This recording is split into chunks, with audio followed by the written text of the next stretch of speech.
Shalom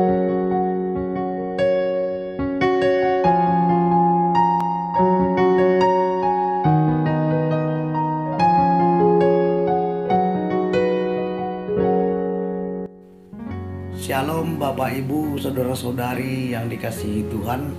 Salam jumpa kembali, salam damai sejahtera untuk kita semua. Pada saat ini kita akan mendengarkan firman Tuhan. Sebelum kita mendengarkannya, mari kita berdoa. Terima kasih Tuhan, sebab pada saat ini Engkau masih memberikan kehidupan, kesehatan dan kesempatan yang sangat baik bagi kami. Pada saat ini kami ingin mendengar firman-Mu. Berfirmanlah Engkau bagi kami, sebab kami telah siap untuk mendengarnya. Di dalam nama Tuhan Yesus kami berdoa. Amin. Bapak Ibu, Saudara-saudari yang dikasihi Tuhan, firman Tuhan yang akan kita dengarkan pada saat ini, mari kita baca di dalam kitab Yunus 3 ayat 1 sampai 10. Beginilah bunyinya. Pertobatan Niniwe. Datanglah firman Tuhan kepada Yunus untuk kedua kalinya demikian. Bangunlah, pergilah ke Niniwe, kota yang besar itu, dan sampaikanlah kepadanya seruan yang kufirmankan kepadamu. Bersiaplah Yunus, lalu pergi ke Niniwe, sesuai dengan firman Allah. Niniwe adalah sebuah kota yang mengagumkan besarnya, 3 hari perjalanan luasnya. Mulailah Yunus masuk ke dalam kota itu sehari perjalanan jauhnya, lalu berseru, 40 hari lagi, maka Niniwe akan ditunggang balikkan. Orang Niniwe percaya kepada Allah, lalu mereka mengumumkan puasa, dan mereka, baik orang dewasa maupun anak-anak, mengenakan kain kabung. Setelah sampai kabar itu kepada raja kota Niniwe, turunlah ia dari singgasananya, ditanggalkannya jubahnya, diselubungkannya kain kabung, lalu duduklah ia di abu. Lalu atas perintah raja dan para pembesarnya, orang memaklumkan dan mengatakan di Niniwe demikian. Manusia dan ternak, lembu sapi dan kambing domba tidak boleh makan apa-apa, tidak boleh makan rumput, dan tidak boleh minum air. Haruslah semuanya, manusia dan ternak, berselubung kain kabung dan berseru dengan keras kepada Allah, serta haruslah masing-masing berbalik dari tingkah lakunya yang jahat dan dari kekerasan yang dilakukannya. Siapa tahu, mungkin Allah akan berbalik dan menyesal serta berpaling dari murkanya yang bernyala-nyala itu, sehingga kita tidak binasa. Ketika Allah melihat perbuatan mereka itu, yakni bagaimana mereka berbalik dari tingkah lakunya yang jahat, maka menyesallah Allah karena malapetaka yang telah dirancangkannya terhadap mereka, dan ia pun tidak jadi melakukannya. Amin.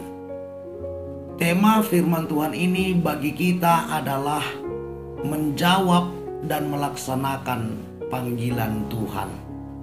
Bapak Ibu, Saudara-saudari yang dikasihi Tuhan, cerita pengutusan Yunus ke Niniwe ini sangat menarik untuk direnungkan. Karena pada pengutusan yang pertama, Yunus yang diutus ke Niniwe malah pergi ke Tarsis.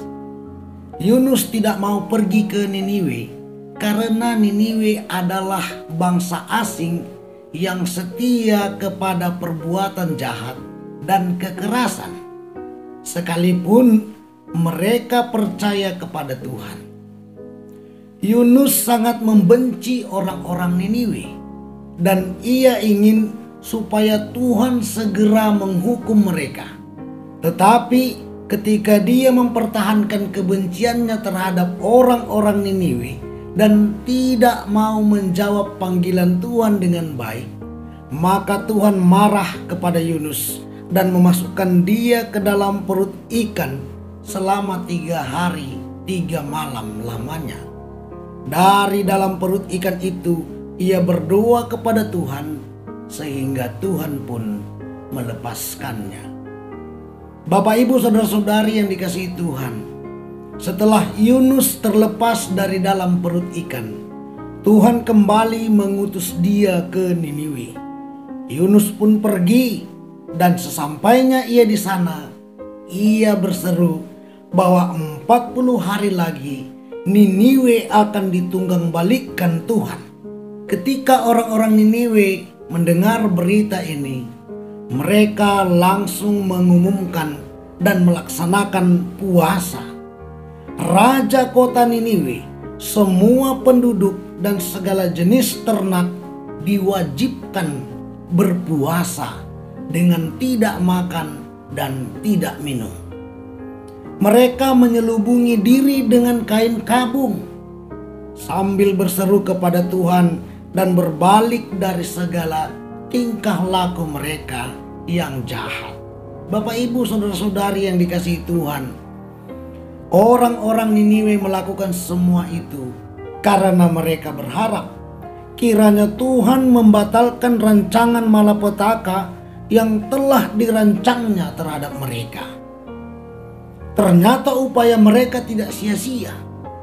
Sebab ketika Tuhan melihat bagaimana kesungguhan perbuatan mereka yang berbalik dari tingkah laku mereka yang jahat itu, Tuhan pun membatalkan malapetaka yang telah dirancangnya, sehingga Niniwe tidak jadi ditunggang-balikkan. Bapak, Ibu, saudara-saudari yang dikasihi Tuhan, dari kisah ini kita perlu memahami dan mengingat beberapa hal. Yang pertama, ketika Tuhan memanggil dan mengutus kita, hendaknya kita menjawab dan melaksanakan panggilan itu dengan baik. Mari kita laksanakan panggilan Tuhan sesuai dengan apa yang dikehendakinya, bukan sesuai apa yang kita kehendaki. Sebab panggilan itu akan menghasilkan hasil yang baik bagi kita apabila kita laksanakan berdasarkan kehendak Tuhan yang mengutus kita. Sebaliknya Bapak, Ibu, saudara-saudari, apabila kita tidak menjawab panggilan itu dengan baik, kita laksanakan panggilan itu berdasarkan kehendak atau kepentingan diri kita sendiri maupun kepentingan orang lain, maka panggilan itu akan menghasilkan hasil yang tidak baik, baik bagi diri kita sendiri maupun bagi orang lain. Yang kedua, di dalam kita menjawab panggilan Tuhan, kita perlu memahami maksud dan tujuan Tuhan atas panggilan itu. Hendaknya kita memahami bahwa Tuhan memanggil kita untuk pekerjaan yang mulia, yaitu menegur dan memperbaiki pola hidup yang sedang berlangsung, di mana pola hidup itu tidak sesuai dengan kehendak Tuhan. Itulah yang perlu kita tegur dan perlu kita perbaiki melalui panggilan Tuhan terhadap kita. Lalu yang ketiga, Bapak, Ibu, saudara-saudari, apabila kita telah menjawab panggilan Tuhan dengan baik dan oleh karena perbuatan itu ada orang berdosa bertobat, berbalik kepada Tuhan, maka sudah selayaknya kita bersuka cita karena panggilan Tuhan telah menghasilkan hasil yang baik.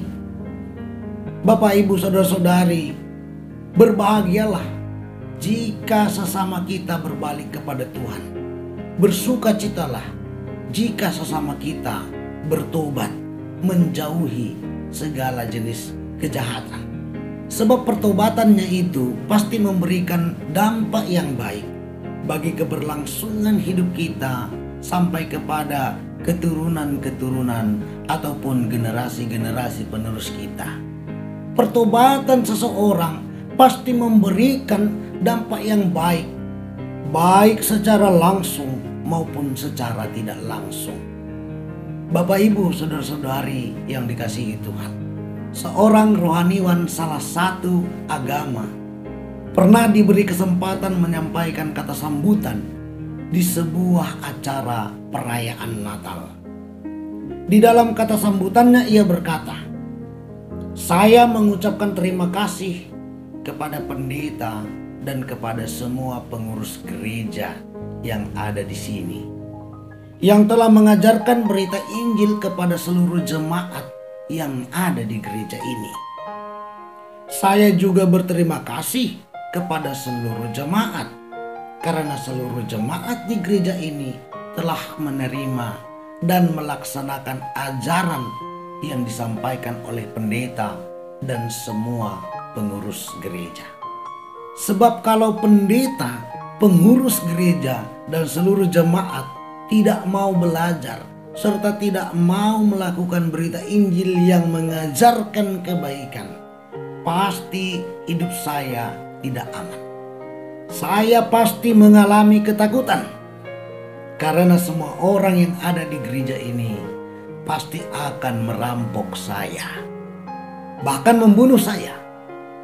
Tetapi karena semua orang yang ada di gereja ini mau mempelajari dan melakukan berita Injil yang mengajarkan kebaikan, maka saya pun tidak takut-takut datang ke tempat ini. Malah saya senang hadir di sini. Sebab orang-orang yang ada di sini adalah orang-orang yang baik, yang hidup di dalam kasih Tuhan." Begitulah ungkapan seorang rohaniwan salah satu agama itu, Bapak Ibu Saudara-saudari.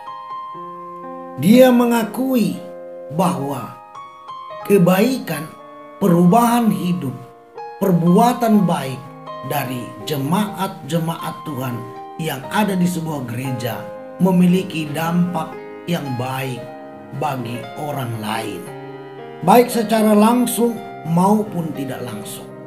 Bapak Ibu Saudara-saudari yang dikasihi Tuhan, di dalam menjawab panggilan Tuhan, kita perlu belajar berpikir seperti seorang rohaniwan tadi, yang senang melihat orang bertobat, bukan senang melihat orang dihukum.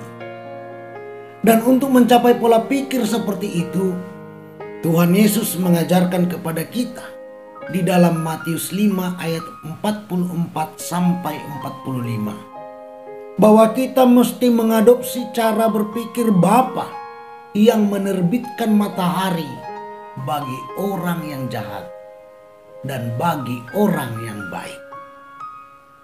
Sehingga kita akan mengasihi orang yang mengasihi kita.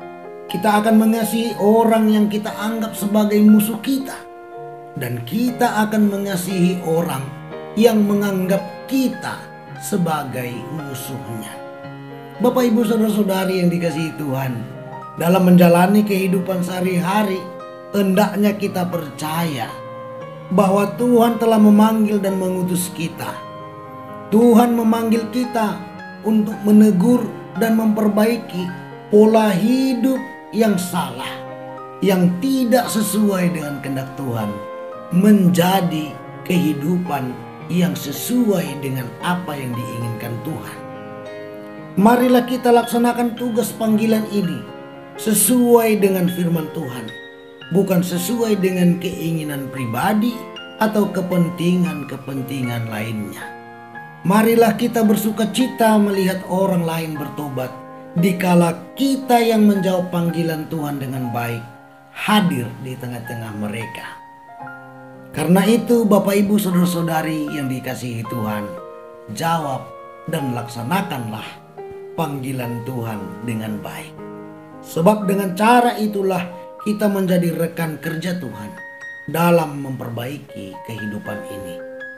Mari kita perhatikan bagaimana dampak dari kehadiran Yunus di kota Niniwe, di mana pada saat itu orang-orang Niniwe berbalik kepada Tuhan oleh karena pemberitaan firman yang disampaikan oleh Yunus di kota Niniwe tersebut.